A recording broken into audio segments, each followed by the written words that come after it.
कल्पना चावला एक ऐसा नाम जिसने भारतीय युवाओं को नई और ऊंची उड़ान भरने के कई सपने दिखाए हैं। ये नाम एस्ट्रोनॉमी में दिलचस्पी रखने वाले उन तमाम युवाओं के लिए एक ऐसे मार्गदर्शन सितारे के रूप में मौजूद है जिसका अनुसरण करने पर युवा वर्ग सफलता की नई ऊंचाइयों को छू सकता है और कल्पना की तरह ही अपने देश का नाम भी रोशन कर सकता है। हालांकि ये माना जाता है कि कल्पना का ये सफलता का सफर काफी छोटा और कम समय का था, लेकिन जिस जगह रहकर कल्पना ने आसमान में इतना ऊंचा उड़ने का ख्वाब देखा वह उसकी अपनी ही अलग तरह की सोच थी।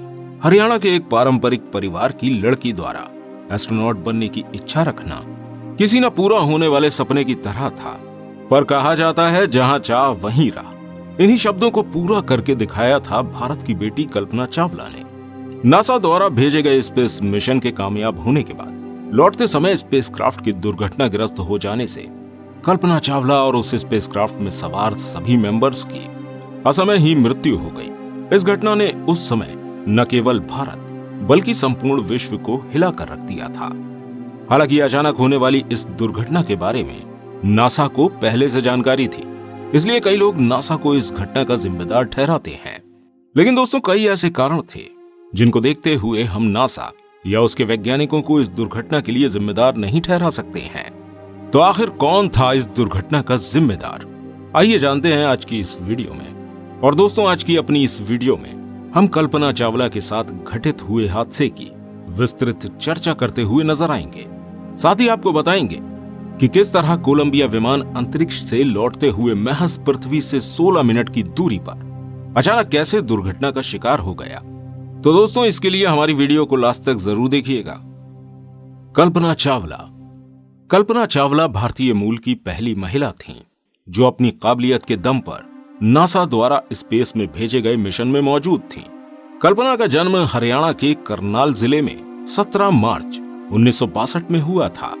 4 भाई बहनों में सबसे छोटी कल्पना बचपन से ही आसमान में ऊंची उड़ान भरने का सपना देखा करती थी। साल 1976 में पंजाब इंजीनियरिंग कॉलेज से एरोनॉटिकल इंजीनियरिंग में बैचलर की डिग्री पाने के बाद साल 1982 में कल्पना द्वारा अमेरिका का रुख कर लिया गया।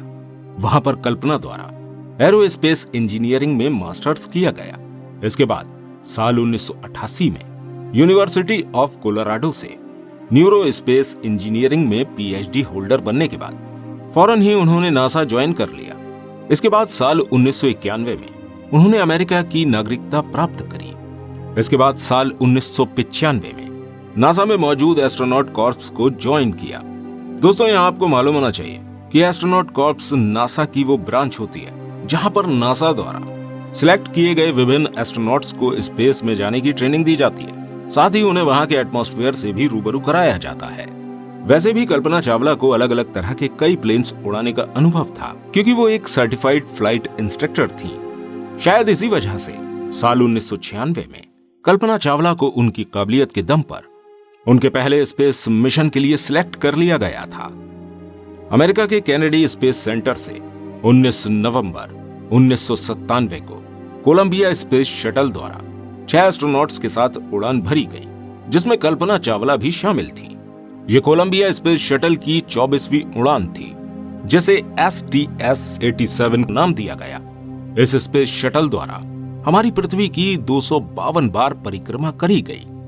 नासा द्वारा भेजे गए इस मिशन का मुख्य उद्देश्य यूनाइटेड स्टेट की माइक्रोग्रेविटी पेलोड का यूज करके स्पेस में एक्स्ट्रा वर्कुलर एक्टिविटीज करना था। साथ ही स्पार्टर 201 को स्पेस में डिप्लॉय करना भी इस मिशन का एक मेन काम था और इस महत्वपूर्ण काम के लिए कल्पना चावला का ही चुनाव किया गया था। यह सैटेलाइट स्पेस में चलने वाली गर्म हवाओं के ओरिजिन को जांचने एवं उनका अध्ययन करने के लिए लगाई जा रही थी, जो नासा के लिए एक बहुत जरूरी काम था। कल्पना चावला के द्वारा इस सैटेलाइट को डिप्लॉय करते समय इसमें खराबी आ गई। खराबी के कारण 2 अन्य एस्ट्रोनॉट्स विस्टन एस्कॉट और तकाओ दोई भी स्पेस वॉक करते हुए स्पेसक्राफ्ट के बाहर आ गए। वहीं मिशन में आई इस दिक्कत से इस मिशन को काफी क्रिटिसाइज किया जा रहा था। साथ ही इस एक्टिविटी के असफल होने का जिम्मेदार कल्पना को बताया जा रहा था।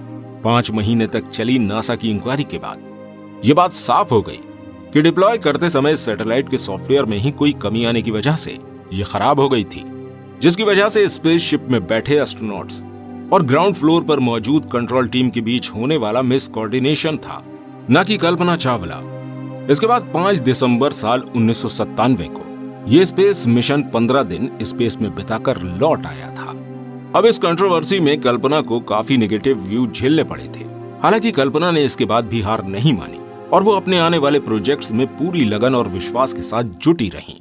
कल्पना चावला के ऊपर सारे आरोप गलत साबित हो जाने के बाद नासा द्वारा उन्हें एक योग्य एस्ट्रोनॉट कहा गया, साथ ही उन्हें हाई लेवल वर्क भी दिया गया। इसके साथ ही साल 2001 में नासा द्वारा अपने नए स्पेस मिशन के लिए कल्पना चावला को सिलेक्ट भी कर लिया गया। यह मिशन था कोलंबिया 11 स्पेस मिशन, जिसे STS-107 नाम दिया गया। यह मिशन अपने शुरुआत से ही अपनी लॉन्चिंग डेट से लगभग 18 बार डिले किया गया था, जिसकी वजह थी बार बार इसके स्पेस शटल में आने वाली दिक्कतें, जिन्हें हर बार रिपेयर करने के बाद कोलंबिया स्पेसक्राफ्ट ने फ्लोरिडा के केनेडी स्पेस सेंटर से अपनी 28वीं उड़ान भरी। लेकिन अपनी उड़ान भरते समय ही इस स्पेस शटल में फिर एक बड़ी कमी आ गई, जिसे वहां मौजूद नासा के वैज्ञानिकों ने भी नोटिस कर लिया था। उड़ान भरने के दौरान ही स्पेस शटल से एक इंसुलेशन फोम का टुकड़ा टूटकर क्राफ्ट के लेफ्ट विंग से जा टकराया था, जिसकी वजह से उस लेफ्ट ऑर्बिटल विंग में एक छेद हो गया था। यही छोटा सा छेद इस स्पेसक्राफ्ट के लौटते समय इतने बड़े हादसे का कारण बना था। दोस्तों, इस हादसे के कारण को अच्छी तरह समझने के लिए आपको स्पेसक्राफ्ट के कंस्ट्रक्शन से जुड़ी कुछ बातों को समझना होगा। जब कोई स्पेसक्राफ्ट हमारी दुनिया के एटमॉस्फेयर में एंट्री या एग्जिट करता है तो उसे बेहद तेज दबाव से गुजरना होता है। इस दबाव में तेज गैसें और गर्म हवा मौजूद होती है। ये गर्म हवा इतनी ज्यादा गर्म होती है कि यदि ये स्पेसक्राफ्ट के अंदर चली जाए तो ये उसी समय स्पेसक्राफ्ट को जलाकर खाक कर सकती है। इसी हीट से बचने के लिए हमारे वैज्ञानिकों द्वारा स्पेसक्राफ्ट के बाहरी हिस्से को थर्मल इंसुलेशन फोम से कवर किया जाता है, जिससे ये हीट स्पेसक्राफ्ट के अंदर ना जा सके और स्पेसक्राफ्ट और उसका फ्यूल टैंक इस दबाव को झेलता हुआ पृथ्वी में एंट्री कर जाए। दोस्तों, नासा के इस मिशन में इंसुलेशन फोम का टुकड़ा पहली बार नहीं टूटा था, लेकिन इस बार इंसुलेशन फोम के टुकड़े से होने वाला नुकसान ज्यादा बड़ा था और शायद नासा के कंट्रोल रूम में बैठे वैज्ञानिक ये नहीं समझ पाए थे कि इस इंसुलेशन फोम के टुकड़े से स्पेसक्राफ्ट को ज्यादा नुकसान पहुंचा है। वहीं कुछ लोगों का कहना है कि नासा के वैज्ञानिकों को स्पेसक्राफ्ट में होने वाली इस डैमेज की जानकारी थी, फिर भी उन्होंने कोलंबिया 11 स्पेसक्राफ्ट में सवार 7 एस्ट्रोनॉट्स को इसकी जानकारी नहीं दी थी। इसी के साथ ये सवाल उठकर खड़ा हो जाता है कि आखिर क्यों उसी समय कोलंबिया विमान को उड़ान भरने से नहीं रोका गया। तो दोस्तों, आपको बता दें कि एक बार यदि स्पेसक्राफ्ट लॉन्चिंग पैड से लॉन्च हो जाता है तो उसके वापस आने या रोकने का कोई भी सिस्टम मौजूद नहीं होता है। और वैसे भी ग्राउंड फ्लोर पर बैठे वैज्ञानिकों द्वारा इतनी दूर की किसी डैमेज का सही अंदाजा लगाना नामुमकिन था। और अगर इस डैमेज की जानकारी इस मिशन के फ्लाइट मेंबर्स को दे दी जाती तो घबराहट और परेशानी में शायद किसी और दुर्घटना के होने की आशंका बढ़ जाती। इसलिए उन वैज्ञानिकों के पास लॉन्च हो चुके स्पेसक्राफ्ट के लौटने की उम्मीद करना और सही सलामत लैंड हो जाने की दुआ करना ही एक ऑप्शन था, और उन्होंने ऐसा ही किया। उनके द्वारा लिए गए इस फैसले को लेकर सभी लोगों में अलग अलग राय मौजूद थी। कोई इसे नासा के वैज्ञानिकों की लापरवाही कह रहा था तो कोई उसे उनकी साजिश करार देता है। बहरहाल 15 दिन 22 घंटे 20 मिनट स्पेस में बिताने और लगभग 1 करोड़ किलोमीटर अंतरिक्ष यात्रा करने के बाद यह स्पेसक्राफ्ट 1 फरवरी 2003 को अपने निर्धारित दिन एवं समय के अनुसार शाम 7:10 पर धरती के एटमॉस्फेयर में प्रवेश करता है। इसके साथ ही वायुमंडल में मौजूद गर्म हवाएं तेजी से उस स्पेसक्राफ्ट में मौजूद छेद के द्वारा स्पेसक्राफ्ट में घुस गईं, जिस वजह से फौरन ही स्पेसक्राफ्ट का टेम्परेचर हाई होने लगा और स्पेसक्राफ्ट का टेम्परेचर और प्रेशर अनकंट्रोल्ड हो गया, जिस वजह से 7.5 मिनट में सभी फ्लाइट मेंबर्स एक एक करके बेहोश भी हो चुके थे।